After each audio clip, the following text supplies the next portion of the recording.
Hey guys, welcome back to my another video. Get ready with me. So ফার্স্টে এই ময়শ্চারাইজারটা লাগিয়ে নিলাম, তারপরে ডট ডট করে প্রাইমারটা লাগিয়ে নেবো, দিয়ে ওটাও ভালো করে ফেসের মধ্যে ব্লেন্ড করতে থাকবো। যতক্ষণ না ব্লেন্ড হচ্ছে ব্লেন্ড করতে থাকবো, কারণ নাহলে মেকআপটা লং লাস্টিং হবে না। সো ব্লেন্ড করে নিয়ে এবার যে আমার যে ডার্ক সার্কেলস যেগুলো আছে সেগুলোকে আমি কভার করবো। তো সেই হিসেবে আমি একটা লাইট টোন নিয়ে নিলাম, যার যেরকম ডার্ক সার্কেলস ডার্কার সে সেই শেডগুলো ইউজ করবে ডেফিনেটলি। তো এখানটায় আমি জাস্ট লাগিয়ে ড্যাব ড্যাব ড্যাব ড্যাব করছি। এটাকে ব্লেন্ড করবো ভালো করে, হাত ব্যথা করলেও ব্লেন্ড করবো। সো এটাকে ব্লেন্ড করার পরে যেটা আমি করবো সেটা হচ্ছে স্পটস যেগুলো আমার ফেসের মধ্যে আছে সেগুলোকে আমি ঢাকবো। তার জন্য আমি গ্রিন কারেক্টার ইউজ করছি, বিকজ আমার একটু লাইট স্পটস আছে। তো এখানে গ্রিন কারেক্টারগুলো আমি ইউজ করে নিলাম ভালো করে, যেখানে যেখানে আমার স্পটস আছে দেখে দেখে সেখানে আমি লাগিয়ে নিলাম, দিয়ে এটাকেও আমি ব্লেন্ড করবো। আর আমরা এই জিনিসটা ইউজ করার একটাই রিজন, আমার যে স্পটসগুলো আছে সেটা যেন আফটার মেকআপ দেখা না যায়, স্কিন টোনের সাথে তো ম্যাচ হয়ে যায়।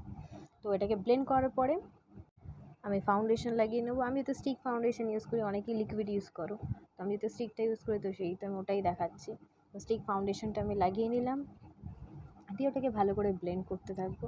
আর অনেকেই যে বলে না যে আটা ময়দা, মেকআপ একটা আর্ট, আর যারা মেকআপ আর্টিস্ট আছে তারা জানো স্ট্রাগলটা কাকে বলে। তো আমি বলবো এটাকে একদম ইয়ার্কি না নিয়ে যে আর্টটা ওটা রেসপেক্ট করা উচিত। সো এটাকে ভালো করে ব্লেন্ড করে নেব।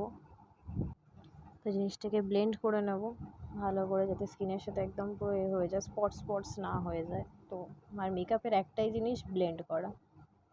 তো তারপরে আইব্রোটা করে নেব।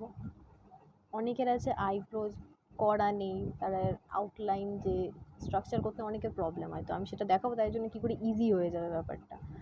আমারই তো হ্যাবিট আছে, আমি করে নিলাম। যাদের জন্য প্রবলেম হয় তারা জাস্ট আইব্রোর এই পার্টটা, এই জায়গাটা লিফট করবে, লিফট করে যখন করবে তুমি পুরো শেপটা পেয়ে যাচ্ছ, তো তোমাদের জন্য ইজি হয়ে যাবে। সো তারপরে ওইভাবে লাগিয়ে পুরো আইলিডে আমি কনসিলারটা পুরো লাগিয়ে নিচ্ছি। তারপরে ওটাকে ভালো করে ব্লেন্ড করবো, কারণ এরপরে আমি লাগাবো হচ্ছে আই শ্যাডো। এটাকে ভালো করে ব্লেন্ড করে নেবো। এবার যে আমি ড্রেসটা পরবো সেটাও আমি দেখিয়ে দেবো, সেই হিসেবেই আমি শেডটা করবো, এটা দেখিয়ে দিলাম। আর রেড যেহেতু আছে ওখানে আমি রেড আর হালকা ব্ল্যাকের টাচ দেবো। সো আমি যেহেতু একটু টানা টানা প্রেফার করি, তো সেই সময় আমি টানা টানা করছি। যারা নর্মাল নুড একদম লাইক টানা টানা পছন্দ করে না তারা করবে না।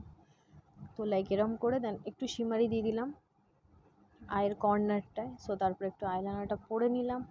নেক্সট আইল্যাশটাকে আমি একটু কার্ল করে নেবো আইল্যাশ কার্লার দিয়ে। তারপর কাজলটা পরে নিয়ে দেন লিপস্টিকটা করবো। দেন মোটামুটি লুক কমপ্লিট আমার। নেক্সট ফিক্সারটা লাগিয়ে নিলাম। তারপরে আমার টোটাল যে লুকটা, this was my total entire look. কেমন লাগছে কমেন্টে জানিও। Do like, share, subscribe and tata.